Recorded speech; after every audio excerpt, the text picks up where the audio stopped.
편안하게 느끼는 것만 고수한다면 사실상 당신은 과거에 사는 셈이다. 성공은 절대로 확실하지 않다. 여러분이 아무리 똑똑하고 열심히 일해도 보장되는 것은 아무것도 없다. 게리 비숍의 시작의 기술입니다. 어쩌면 우리는 불확실한 미래를 살고 있기 때문에 오늘을 향해 살아갈 수 있는 것이 아니겠는가 생각해봅니다. 여러분의 내 집 마련 도우미 대우경북 아파트와 함께 2022년 10월 20일 목요일 신문 듣기 함께 하시죠. 먼저 거시경제입니다. 이익공유 다시 꺼낸 정부. 이번엔 조선업, 정부가 조선산업 구조개선 대책을 내놓았습니다. 인력난과 임금격차 해소를 위해 특별 연장근로 주 64시간 한도를 90일에서 180일로 확대하는 방안을 담았습니다. 그런데 원하청 근로자 간 이익공유를 추진하기로 해 논란이 일 것으로 보입니다. 이중근로 방식을 해소하는 게 구조적으로 쉬운 일은 아닐 것입니다. 미국 사우디 보복 시작했나? 기업, 사업, 확장자들 요청할 듯. 중간선거 다급한 바이든, 비축유 1,500만 배럴 더 푼다. 미국과 사우디는 80년의 우방입니다. 이달 초 오펙 플러스에서 200만 배럴의 감산 결정이 나온 것에 대한 대응으로 미국 자국 기업이 사우디아라비아에서의 사업 확장을 자제하도록 권고하는 것을 검토 중이라고 합니다.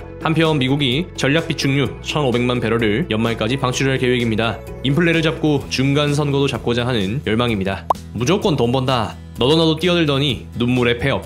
힙합퍼, 오늘회, 매시코리아 등 유통 패션 플랫폼이 문을 닫거나 사업권을 매각하고 있습니다. 슈퍼 레드 오션입니다. 진입 장벽이 낮다는 것은 그만큼 경쟁이 발생하기 쉽다는 것입니다. 다음으로 부동산입니다. 오늘은 좀 재밌는 기사들이 많습니다. 강원도 레고랜드 빚 갚겠다. 부동산 PF 시장 급한 불 꺼질까? 강원도가 춘천 레고랜드 채무 불이행 사태를 수습하기 위한 예산을 편성하기로 했습니다. 규모가 2,050억 원 규모입니다. PF 유동화 증권 시장이 회복될 수 있을지 추이를 지켜봐야겠습니다. 음마 재건축 심의 통과 20년 만에 수건 풀었다. 와, 이 살아생전에 이 아파트가 심의 통과되는 것을 봅니다. 음마 아파트가 도시계획위원회 심의를 넣으면서 최고 35층으로 허가가 났습니다. 33개동 5,778가구로 재건축될 예정입니다. 음마 파이팅! 집 안 사고 전세 월세로 5대은행 올 신규 주담대 33% 급감. 금리 인상과 집값 하락으로 시중은행이 올해 취급한 주담대가 39조 원으로 줄어든 것으로 나타났습니다. 지난해 59조 원이었는데 33%로 감소한 겁니다. 주택 거래량을 보면 주담대가 줄어드는 것은 지극히 당연한 것 같습니다. 어렵게 분양받았는데 신축 10가구 중 2가구 꼴 빈집. 왜? 전국의 입주 비율은 76.8%입니다. 경상권의 입주 비율은 72.3%입니다. 기존 주택의 매도가 어려우니 새 집으로 들어오지 못하는 경우가 생기고 세입자를 구하지 못해 잔금을 못 낸 경우 마피로 던지는 경우가 속출하고 있습니다. 다음으로 증시입니다. 나흘 만에 고개 숙인 카카오, 남궁훈 대표 사퇴. 남궁훈 대표가 사퇴합니다. 카카오는 사고 재발 방지를 위해 대책을 세우는 한편 피해 보상에 나선다고 합니다. 개미들 더는 못 버텨. 삼성전자 서둘러 팔고 갈아탄 곳. 고금리와 증시 하락에 지친 개미들이 삼성전자와 SK하이닉스를 매도하고 고금리 은행 상품으로 갈아타고 있습니다. 투자자 예탁금이 22조 원 급감했습니다. 더 많은 개미들이 시장에서 빠져나가야 시장에 반등이 올 겁니다. 개미 울리는 공매도 줄어들까? 거래소 과열 종목 늘린다. 한국거래소가 공매도 과열 종목 유형을 확대하고 공매도 금지 기간을 연장하는 조치를 24일부터 시행합니다. 주가 하락률 3% 이상, 공매도 거래대금 비중 30% 이상, 공매도 거래대금 증가 비율 2배를 기준으로 하는 유형이 추가됩니다. 대차 기간 제한은 어디로 갔을까요? 포스코 실적 쇼크, 3분기 영업이익 71% 급감. 포스코 실적이 흰남노로 인해 급감했습니다. 매출이 21조 2천억 원인데 영업이익은 9천억 원을 기록합니다. 작년 대비 매출은 2.9% 늘었지만 영업이익이 71% 급감했습니다. 아쉽습니다. 다음으로 차트 보면서 일시시황 살펴보겠습니다. 먼저 한국 증시입니다. 코스피는 0.56% 하락한 2237, 코스닥은 0.94% 하락한 690을 기록합니다. 세부적으로 보면 어제 고가를 경신한 이후 거기서부터 쭉 밀려서 종가를 마감했습니다. 고가를 경신했으니 의미가 있다라고 할 것인지 아니면 종가상 박스권에 회귀했으니 아직까지는 추세 반전이 요원하다고 할 것인지 굉장히 곤란한 대목인데요. 저는 고가를 경신했다는 것 자체에 조금 더 의의를 두고 싶습니다. 시간봉으로 보면 하방에 지지선이 있습니다. 2220 수준, 여기에 지지를 받고 구름대를 타고 가면 좋은 흐름을 만들 수 있지 않을까 기대를 해봅니다. 단기적으로는 추세의 반전이 일어나고 있다. 기억해 두시면 되겠습니다. 다음으로 미국 증시입니다. 나스닥은 0.40% 하락한 11,103, S&P는 0.67% 하락한 3,695, 다우존스는 0.33% 하락한 3423을 기록합니다.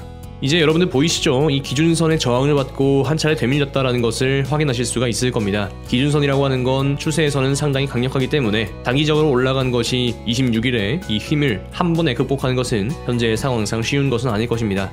공교롭게도 지지를 받은 곳은 시간봉의 기준선 수준이고요. 이렇게 구름대를 벗어나는 것도 굉장히 이례적인 일인데 후행 스팬까지 구름대를 돌파할 수 있으면 추가적인 추세 향상에 도움이 될 것으로 예상이 됩니다. 물론 지난번처럼 기준선 지지를 못 받고 뚫릴 수도 있겠지만 현재 그림상으로는 예쁘다 그런 생각이 들어요. 다음으로 비트코인입니다. 현재 0.82% 하락한 19,170 정도 보여주고 있고요.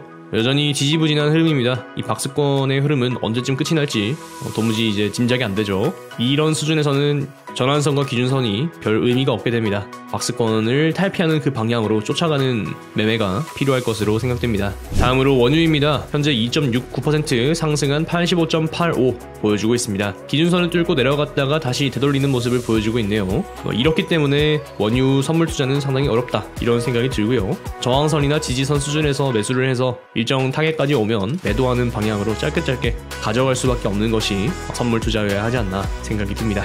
다음으로 미국 10년 국채금리입니다. 고가놀이를 하다가 반응이 나타났습니다. 3.17% 상승한 4.140 기록합니다. 이게 이제 영국의 물가가 발표나면서 이런 반응이 나온 것이라고 생각이 들고요. 이렇게 되는 거 대비해서 증시는 좀 덜 빠지지 않았나 이런 생각이 들기도 합니다. 그래도 고가를 경신했다는 것이 결코 유쾌한 것은 아니네요. 제가 불안불안하다 이렇게 말씀드렸던 게 또 이런 양봉이 나올까봐였는데 그렇게 되어서 굉장히 속상합니다. 다음으로 달러원 환율입니다. 현재 1434원 기록하고 있고요. 또 기준선 지지받고 되돌리는 모습을 보여주고 있습니다. 국채금리가 올라가니까 여기에도 반응이 나타나는 거라고 생각을 해야겠죠. 어쨌든 국채금리든 달러원 환율이든 둘 중에 하나는 꺾여줘야 전형적으로 증시에 자금이 유입될 수 있는데 아직까지는 상태 개선이 쉽지 않은 모양입니다. 천상 지지부진한 흐름이 이어질 것이라는 생각을 하지 않을 수가 없겠군요. 이번 주는 아침에 나가면 얼마나 추운지 모르겠습니다. 큰 일교차 주의하시고요. 입고 벗기 편한 옷차림 준비해 주시면 되겠습니다. 주말에는 약간 따뜻해질 것 같아요. 감기 조심하시고 목요일 오늘 하루도 파이팅 하십시오. 감사합니다. 대우연보 아파트였습니다.